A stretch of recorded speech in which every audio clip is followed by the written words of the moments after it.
Hey guys, it's SKdaGamer here, back again with another episode of Angels with Scaly Wings. Now, last episode was a pretty interesting one. I'm really enjoying the game so far. Anyway, let's go straight into it because there's likely a lot to cover, so not going to make this intro any longer than it has to be. So, what should I do? We just spent half the day with Bryce. Let's go see Remy, first dragon we met. He told me to meet him in the lobby, but nobody's here. Maybe I should look for him. He can't be too far after all. It's quite a spacious building, lined with many bookcases on multiple floors. From the looks of it, it seemed to be as much of an archive as it was a library. It was the kind of place I could see myself getting lost in for an afternoon or two, thumbing through all the interesting books it could offer me. I was looking around in wonder when suddenly a voice penetrated the silence. Remy! I couldn't see who the voice belonged to, but it came from the more private area in the back. It was followed by footsteps that approached it. Oh, you're still here? Of course I'm still here. I have business to attend to. Certainly. I just assumed you'd be done by now, Amira. Guess your assumption was wrong then. Be a good boy and bring me some coffee, will you? Of course, Amira. I heard some movement, although I still could not see either of the two who spoke behind all the bookcases. I assumed the area was off limits to a visitor like myself and decided to wait. Here you go. Now let me read in peace, you silly boy. Of course. I heard him walk towards my direction until he emerged from a bookcase and spotted me. Oh, hello, Smams. I didn't expect you so soon. Not like I had anything better to do. Well, I'm glad to see you again, at any rate. Who was that back there? I guess you heard that, didn't you? That was my superior. She's the Minister of Culture and Arts, which means I'm technically in her employment, although generally speaking I work for the council at large, not just her. So this is where you work, huh? Most of the time, yes. That makes you a librarian, I suppose. There's a little more to it. I'm not just in charge of the books, I'm a scholar and study them too.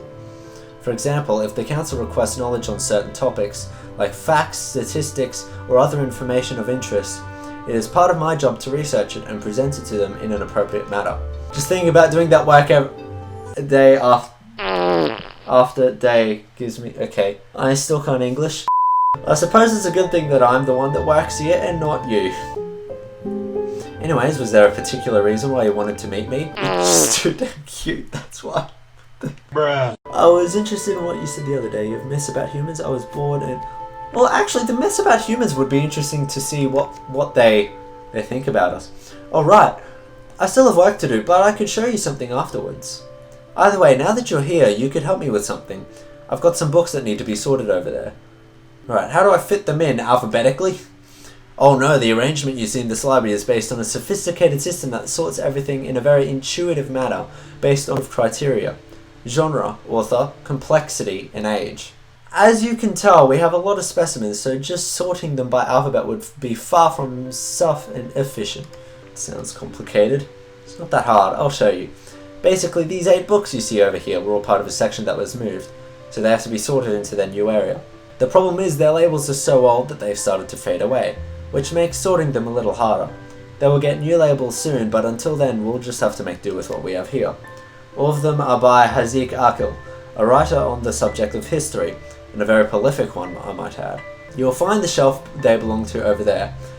Now it is just a matter of placing them in the right order, from oldest to newest. I've written down everything still legible from the old labels here. For someone like you, putting them in order shouldn't be a problem.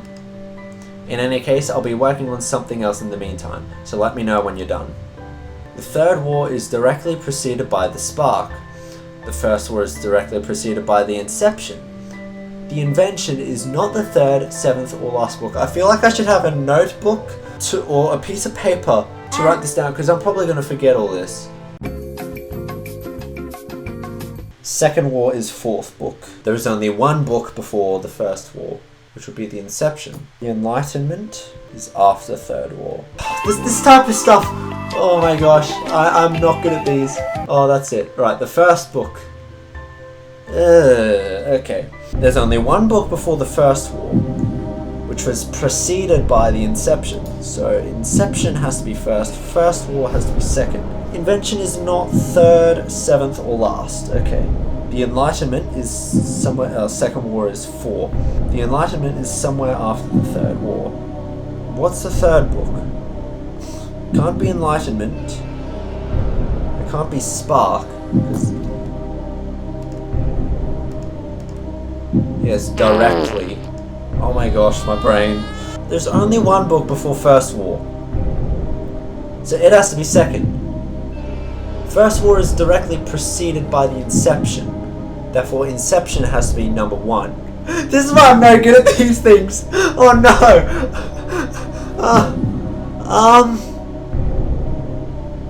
Oh, there's another book there. The Tribe. Okay, so there's 8 books. He said there was 8 books. I'm dumb. So the Tribe is number 3. Second War is 4. Invention has to be 5. Spark is 6. Third War is 7. Therefore, Enlightenment is 8. I think that's it. Are you done? Let's take a look then. Seems you got it all right. Well done. Yay! It took me way too long to figure it out. I don't know how long it took me, but oh my gosh. I was not expecting to have to use my brain on this. Yeah, that was hard work. It gets easier with practice.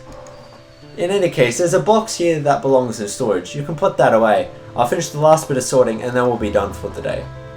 Do I have to? You don't have to, but it would be a lot easier for you than it would be for me, considering that you by nature are gifted with proper and more dexterous hands than mine. Alright, I'll do it. Great, see you in a bit then. Yeah, that's heavier than I thought. I lifted the box and carried it towards its shelf, but just as I was about to reach it, I tripped suddenly, sending me to the ground as the contents of the box spilled across the floor. Of course, as you do. Ouch! I scrambled to gather the various items as the voice of the dragon called out to me. Whoops, I hit the scroll button. I hit the scroll wheel. Before I could answer, Remy came around the corner, his face bearing a look of disapproval. He stooped over and helped me pick up the spilled objects. What is all this stuff anyway? In preparation for your arrival, I wanted to study that knowledge we had on humans. And what did you learn? Not much. The human is a creature shrouded in mystery and legend, yet one we apparently share some history with. Sure, dragon, tell me I'm the mythological creature. As the story goes, we dragons were once a primitive and savage civilization, living in caves and whatnot. We fought other creatures and amongst each other for resources and territory. One day, however, a human arrived who performed many miracles and gave us the gifts of electricity and reason. We refer to this event as our awakening. What happened to them? And who were they anyway? They said it was a divine creature, a supernatural being that saved our species by making peace within our clans and uniting us, as our numbers were dwindling from our pointless conflicts. And when the deed was done, they ascended to the heavens from where they came, or turned into a dragon and lived among us, ruling with kindness and wisdom until their eventual passing, depending on who you ask. And what do you make of this story? As unlikely as it sounds, there is evidence for sudden, unprecedented technological advancement in our timeline. We have artifacts from that time that couldn't have been built with the knowledge we had back then. I'm starting to think you already have a theory. Indeed, I take it you are familiar with the way the portals through which you travelled here actually work. Not very. It's simple, really. There are spontaneous wormholes that pop into existence now and then, but their highly unstable nature means that they instantly collapse in on themselves. The machinery of the portal merely stabilizes the wormhole so that we may utilize it. We actually are just taking advantage of a naturally occurring phenomenon. Long story short, my theory is that this legendary person stumbled upon one of these natural wormholes in the split second it existed, bringing them into our world. Being thrust into an unfamiliar world with no means to return to their own. Talk about being at the wrong place at the wrong time. Or just the right one if you ask me. If it wasn't for them, we wouldn't be here today. Oh, what I would give to know more about them. How do you know so much about the portal anyway? We found it a while ago, so we've had time to study it. Not me personally, mind you, but I followed its developments with great interest. What else have you discovered about it? Not much, I'm afraid. We didn't want to take the risk of permanent damage, so we won't do anything rash until we completely understand the technology and can replicate it for ourselves. So far, the only thing it has done for us was locating your portal and connecting us to it.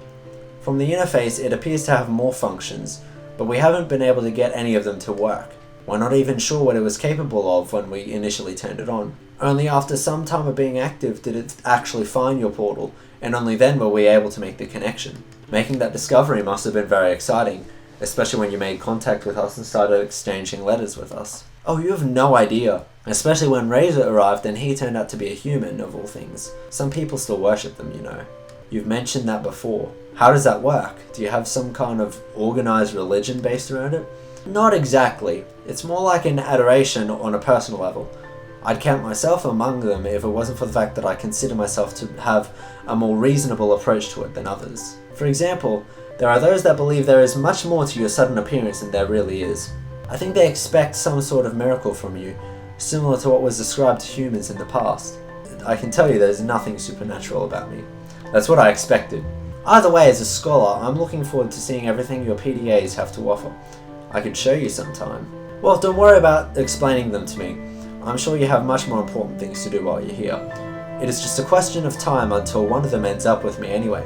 Actually, the PDAs are one of the reasons I volunteered to come here. What do you mean? I know them pretty well.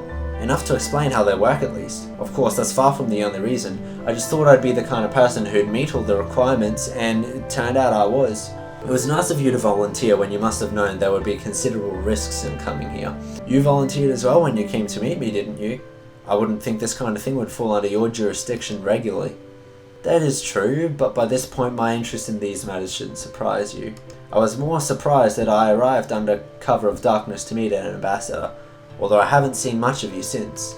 Initially they wanted to have an official reception headed by myself, but in the end they changed their minds due to security concerns, as I told you back then. I suppose that's also why I'm being escorted by the police all the time. Yeah, that was supposed to be my job too, until someone from the police department objected and advocated for more security. Better be safe than sorry, I suppose. Let me guess, that someone was Maverick? How'd you know that? Just a hunch. At least I still got to meet you. Were you nervous when you did? Only the brave or the foolish wouldn't be. I consider myself neither. I had to admit I was too. I was speechless when I saw you, and that wasn't just a side effect of the teleportation. To be fair, I would have been as well if we already didn't know about humans and Razor. There was a moment of silence between us, and our eyes met briefly, when suddenly a loud call echoed through the building. Remy! I'd better go and see what that's about. Maybe it would be better if you didn't stay out in the open. At the end of the hallway you can find my office towards the right. Wait for me there. So this is your office, Remy. You can rummage, you can look, drink his coffee! You just start making mischief. Will it actually let me drink his coffee? Still a little bit left in the cup. I can drink his coffee! Look at his computer. I wonder if their computers are similar to ours. Let's see. The press of a button, the screen came to life, accompanied by the whir of the machine. After a few seconds, colourful images appeared on the screen.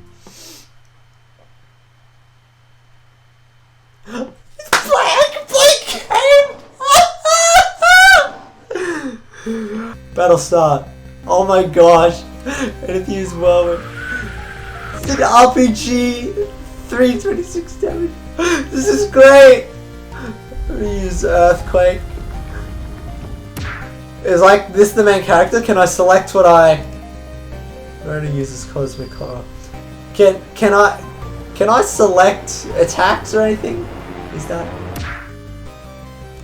oof.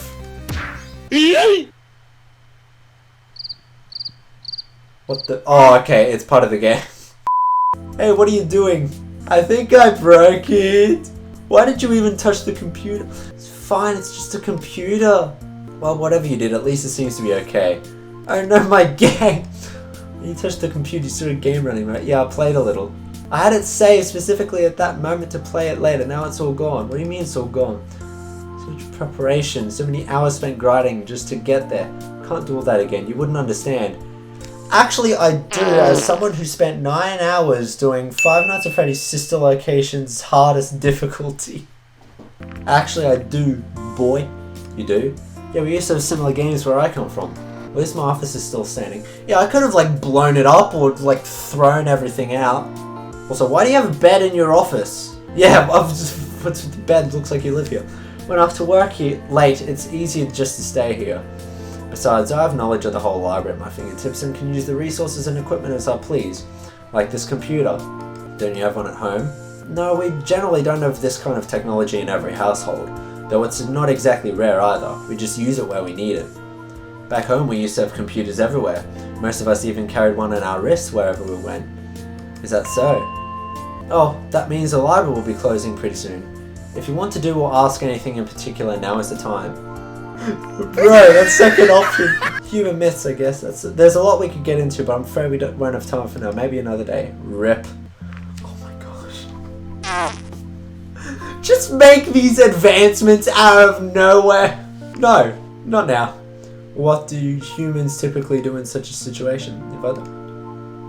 Did I misclick on ask him out? We parted amicably, or so I thought. Would I see him again? I wasn't sure, but I kept his number just in case. Okay, I think I clicked on the bottom option. He started talking about what would you do in this situation. That was weird. Okay, let's meet with Anna. She told me to meet her here. She's got to be around here somewhere. The production facility had many different wings, covering everything from research to processing, in addition to production. It was easy to get lost if you didn't know where you were going. I heard some commotion in the distance, and when I approached, I was surprised to see not only Anna, but Remy as well. What are you doing, Remy? They seemed to be in the middle of a heated conversation, so it would be inappropriate to approach now, so I remained several paces back, out of their field of vision, but still close enough to be able to make out their words. We have heard the rumours. So you came to me on the basis of rumours. Is that how you operate? What do you want from me? This is not the first time we've been in trouble, you know. They might not be so lenient with you this time. I don't know what you're talking about. Consider this a warning. You should proceed carefully for your own good. If you wanted to threaten me, the least you could have done was to send someone more intimidating. You may be larger than I am, not by that much, by the way, but even I can see that you're just a big coward. You wouldn't dare to put your dirty claws on me. I wouldn't. I'm here as a courtesy to you, not to threaten or intimidate. Do with that information whatever you wish. You know we'll be back, and if they find anything, there will be consequences. Do you think I care? This attitude of yours is not helpful. Neither are you. Well, I've said what I came here to say. Good luck. Whatever. Remy turned to leave and started walking in my direction. I ducked behind a pillar, and when he went past, I wasn't sure if he'd seen me. Either way, he left, and I was safe to approach now. Hello! Wait, how long have you been here? I saw everything! Not that it matters much anyway, this is just par for the course with me. I know, Remy. What's the problem? The nerve of that guy. Probably wouldn't be so uptight if it wasn't for that thing with his girlfriend a few years ago. I don't care much about him. It's his superiors that are the problem. They don't like me and the research I'm doing. They cite their traditions and values, claiming that those are what have kept us alive for so long. If anything were to change, it would obviously fracture the base that this society is built on, cause it all to collapse, tear apart families and allow all hell to break loose. At least if you believe those old timers who keep repeating these phrases. And all that nonsense because of my research. Valuable research that could save lives, mind you. What kind of research are we talking about? I could show you sometime, but we're here to have fun, right? I thought you wanted to show me since you said we were both in biology and all that. Sure, but after doing this all day, you'll have to excuse me for not wanting to talk about it even more. Wasting my time with that guy was another setback, not that I don't already have more than enough work to do. Even right now I'm supposed to be working overtime. Guess you can give me the tour some other time then. I will. In any case, if you have to work overtime today, does that mean I should wait for you, or do you want me to come back another time? Didn't I just said we can do it another time. No, I think my break should start right about... So you can take me on the tour! Take me on the tour! What a lucky coincidence. It is, isn't it? So where are we going? I don't know where you are going, but I think I need a coffee or 5. You can tag along if you like. Be my pleasure. We'll see if it'll be mine as well. I hope you brought your own money though, because I'm not sharing. I didn't, but everything I purchased is taking care of my ambassador status. Nice. Actually, that opens up some very interesting possibilities. It might, but I'd rather not do anything too fishy. I don't want to raise any suspicion, you know. Good point. Well, let's go then. After you, milady. Finally, I can't wait to get some coffee into my system. Oh, hello, Smams. Nice to see you again. Hey, who's your companion? Can't you just take my order? Adine was asking a simple question. Rude. Welcome to our establishment. My name's Adine and I'll be your waitress today. What can I bring you to? I'll have a coffee. Thank you. And what can I bring the esteemed gentle person on the other side of the table? Trying to suck up to me much? Just a soda. No problem, I'll be right back. What's a problem? I'm here to order something, not to chit-chat with the employees. Well, that's how you create a good community and how, you know, you gotta be welcoming. Guess I'm not a fan of friendly then. Alright, get out then! Here you go, enjoy. Ah, I totally needed that. So you work in that facility? And your point is, what's your job there? I mean, what do you do exactly? We do all kinds of things. The truth is, we just have all kinds of specialized machinery there, which is used by many different people for many different purposes. The building is owned and run by the council, who oversees the schedule. It is quite handy since you can go from research to testing and even manufacturing, all in the same complex. I started out as a researcher in biology, which is still my main job, but I've been there so long and learned the ins and outs of the building so well that eventually I was asked to take over some managerial duties. Sure, it means more work, but it also allows me to run a personal project every once in a while. Does that sate your curiosity? Yeah, it does. Good to know. Out of more curiosity, when you asked me about my blood the other day, what were you actually planning on doing with it? What's this, an interrogation? I'm just asking a legitimate question. It's the first dragons I've ever seen, and already I'm asked for blood samples. Think someone's in a bad mood? Then you must be talking about Adine, the prying waitress, or yourself, because you haven't seen me in a bad mood yet, not even close. What the heck? Excuse me, princess? Sorry, I'm just stressed from all the work lately. I'm not getting much respite between my regular work, overtime, personal projects, and other disturbances like that Remy sticking his nose where it doesn't belong. Fair enough. What do you actually do during your free time? Having a good work-life balance is very important, you know. I love my job, I really do. Actually, I love it so much that even in my free time I still do things that have to do with biology. As I said, I've got the opportunity to do my own projects sometimes, so that's what I focus on when I get the chance. It would be a shame to pass up an opportunity like that without using it. With the current influx of work, I'd rather leave the facility if I'm not eating or sleeping. Even right now, I'm only on break and I have to go back for another shift. Maybe you should do something else for a change. Maybe, but right now that's not really an option. It would help if the council weren't constantly sending their lackeys to mess with me. So that wasn't the first time? No, I suppose I'm on their watch list or something. Why is that? It's a long story and not one for a first date. So you're saying this is a date? No, I'm saying that even if this was a date, which would be more than whatever this is, it wouldn't be very appropriate. Stories about work aren't very romantic. Well, you gotta get to know someone. What is this? It's always about work with you. Come on, you're on a break. Maybe we should do something to take your mind off all that for once. Like what? I'm not sure, do you have any other hobbies? Not really. Hey waitress, how can I help you? Do you have anything here to entertain your guests? Any games or other distractions? I'm not sure, let me go check. Whoop! Bye! What exactly are you trying to do? Anything to get just shut out about, okay. It's more for the kids, but we don't really have anything else. It's fine, thank you. Have fun. A board game, really? I know it's not as easy as Textile Merchant, but I suppose it's better than nothing. Textile Merchant? Niski? I've never heard of this, by the way, so it's a game, never mind. Well, I'm not convinced that this will accomplish anything unless your goal is to make me regret this day. Seems to be a trivia game. Do you have a good general knowledge? Do you even know what kind of advanced knowledge I have to memorize and work with every single day? You bet I have good general knowledge. Certainly more than enough to beat a foreigner like you. You're so confident, maybe we should make a bet. What do you have in mind? Let's say if I win, I'll get to go on a real date with you. Oh, okay. No fitting me in during your break, no complaining about everything, and no acting as if you're doing me a favor, especially because it was you who wanted to meet me in the first place. And if I win, I'll have you come in sometime so I can run a few tests on you. I won't even need your blood anymore. Alright? Since it was your idea, it's only fair that I start. So how does this work? It seems to be pretty simple. We take turns drawing cards and asking questions until we've both asked a number that we agree on beforehand. Whoever gets them all right, in the end wins. How many questions shall it be then? How about 5? Let's make it 3. Not sure how long this will take and my break won't be for too long either. Alright, go ahead then. Saw mischief in her eyes, her stare piercing, paired with the hint of an arrogant smirk that exposed her in anticipation. She seemed confident that she would win and loved every second of it. Slowly her hand went over to the deck of cards and drew the topmost. Round 1! Ooh, I like this. Who is cited as one of our most important historians, his work spanning over 20 books, credited with mapping out our entire history since the beginning of sentience. I mean, this was the only name that I know.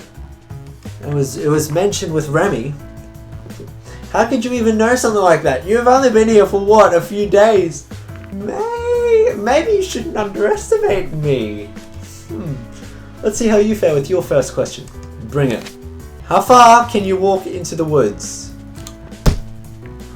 Only until the middle. Anything after that and you're walking out of the woods again. You're right, that's a weird question though. Suppose I read the right kind of books growing up. I know most of those trick questions. Let's see what the second question has in store for you, shall we? This is all going to be stuff that like I should be paying attention to within the story. Oh, this is subtraction. No, okay. No. 3. Because I take away 3. Now, here's your question. In which year of our timeline did we gain sentience? 0. The beginning of our timeline marks the event when we gain sentience. Right again, have you played this game before? It's a children's game. These questions aren't really a challenge.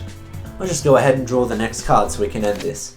An adventurer who values his life has to choose between 3 rooms to cross. Which of the following would be the safest? 1. A room filled with poisonous gas. 2. A room filled with 100 highly trained assassins. 3. A room submerged in water filled with alligators that have not eaten in 8 months. None of them, really. That's right, all the rooms are equally deadly. Alligators can go up to 2 years or more without food, making room 3 as deadly as the others. The other 2 rooms should not require any explanation. Well, no duh! At least according to this card. To be honest, I think the answer is debatable. Don't worry, I'll still count as the correct right answer for you. No need to get your tail caught in a door about it. Watch Anna get this wrong. Looks like this is going to be the last question. Just get it over with already. What is the approximate acceleration speed of a nose-diving flyer? I'll have to think about that one for a minute. Yeah, watch her get it wrong. I was just kidding. I still could have calculated that. Oh, okay. Okay, here's the real question. What is the only substance known to be higher in its solid form compared to its liquid state? Water. That seems to be correct. Of course it is, duh. Yeah, I answered them all correctly, but so did she! It's a tie! What do you propose? I say we both get our rewards. After all, we each made a good effort to get them. That's fine with me. So, I guess I'm going on a date with Anna then. I won't have a spot in the facility to do the test for a while though, so I suppose next time we meet it'll be a date. This is weird. Like, I mean, we're completely different species. This is like our second interaction, but oh well. Don't forget what I said earlier about what I expect from you on this date. You better be on your best behavior. I'll try, thank you. In any case, I should head back to work. My break is just about over. See you soon then? Of course. And I'll make sure you deliver your part of the deal. See you soon. Well, that's interesting. Despite all odds, I managed to match her perfect score in the game we played. Even though my bet of forcing her to go on a proper date with me was more to get back at her for her earlier rudeness. I had not expected this outcome. I was not sure what I expected from this meeting in the first place, but now I was locked into going on a date with her and being her own personal guinea pig. Whether anything good would come of this, I wasn't sure either. Oh. Next chapter. Just as I've hit 42 minutes of recording as well. I might make this episode a bit shorter because I was recording for an hour and a half last time. If you guys enjoyed, don't forget to like and subscribe if you already haven't done so. I'll see you in the next episode of Angels with Scaly Wings. Bye!